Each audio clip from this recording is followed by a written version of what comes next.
পাচ্ছি আওয়ামী লীগের নেতা কর্মীরা প্রত্যেকেই মামলার আসামি হচ্ছে।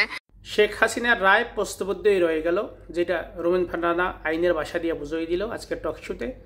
তা প্রিয় বন্ধুরা, চলুন আমরা রুমিন ফারহানার মুখ থেকেই কথাগুলো শুনি, কিভাবে সেই আইন শেখ হাসিনার রায়টা প্রশ্নবিদ্ধ থেকে যাবে বা ভবিষ্যতে এইটা নিয়ে বিভিন্ন কথা হবে। চলুন। এটা যদি শেখ হাসিনার আমল হতো, শেখ হাসিনার লাস্টের দেড় মাসের কথা, হ্যাঁ, জুলাই থেকে অগস্ট 5 পর্যন্ত, ওটা আমি বাদই দিলাম। উনি গত 15 বছরে তো গুম, বিচার বহির্ভূত হত্যা, আমাদের নেতাকর্মীদেরকে ধরে নিয়ে গিয়ে পুলিশের হেফাজতে নির্যাতন করা, তাদের নখ তুলে ফেলা, প্লায়ার্স ইউজ করা, ইলেকট্রিক চেয়ারে বসানো, এটা তো হয়েছে এবং এটা সকলেই জানে এটা হয়েছে। তো শেখ হাসিনার সময় কি ওনার বিচার করা গেছে, করা হয়েছে? হয় নাই তো।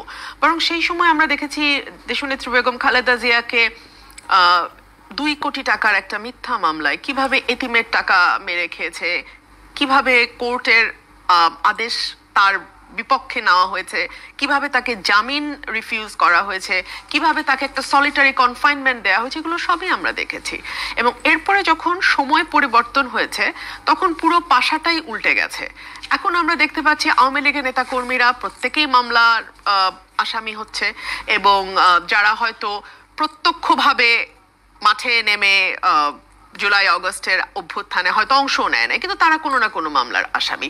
আবার আমরা এমনও দেখতে পাচ্ছি যে আওয়ামী লীগ হয়তো করে না, কিন্তু আপনার সঙ্গে আমার জমির বিবাদ, সো আপনার নামটা আমার সুযোগ হয়েছে, আমি একজন আইনজীবী, আমি লোকাল থানায় ফোন করে বললাম ওনার নামটা এই মামলায় দিয়ে দেয়া হোক, এবং এটা করে আপনার উপরে একটা আমার যে রাগ ছিল সেটাও আমি ঝাড়লাম। আবার আপনাকে বের করে আনার জন্য আমি হয়তো একটা কাগজও রেডি করলাম যেখানে আপনার সইয়ের বিনিময়ে আবার আমি কিছু টাকাও পেলাম। এই যে একটা ব্যবসা আরম্ভ হয়েছে, হ্যাঁ, এটা তো শেখ হাসিনার সময় আমরা একরকম ভাবে দেখেছি, কোন ভাবে দেখ, এবং তাকে ব্যক্তিগতভাবে শেখ হাসিনা পার্লামেন্টে দাঁড়িয়ে তার ব্যাপারে মন্তব্য করেছেন এবং সেটা খুব শোভন মন্তব্য ছিল না। সেই ডেভিড বার্গম্যান আজকে আরেকটা লেখা লিখেছেন, সেখানে তিনি বলছেন যে এক্সেলেন্ট এভিডেন্স ছিল প্রসিকিউশনের হাতে, কিন্তু ডিফেন্সের জন্য বেয়ার মিনিমাম কোনো এফোর্ট আমরা দিতে দেখি নাই, which is true. আপনি একজন আইনজীবী নিয়োগ করেছেন, যেই আইনজীবী তার মক্কেলে সাজার কথা শুনে ওপেন ক্যামেরার সামনে হাসছেন, এবং ওনাকে প্রশ্ন করা হলে উনি বলছেন আমি খুবই দুঃখিত, কিন্তু উনি আসলে মানে বোঝাই যাচ্ছে যে he didn't fight the case the way he was supposed to.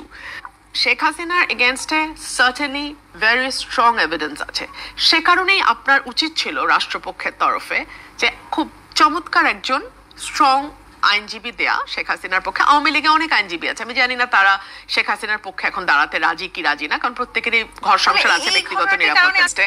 ডিফেন্সের একটা সাক্ষীও হয় নাই, তো এটা কি একটা দুর্বল মামলা না করবে যে আমি আসলে শেখ হাসিনাকে ডিফেন্ড করছি? না, কথাগুলো হওয়া দরকার।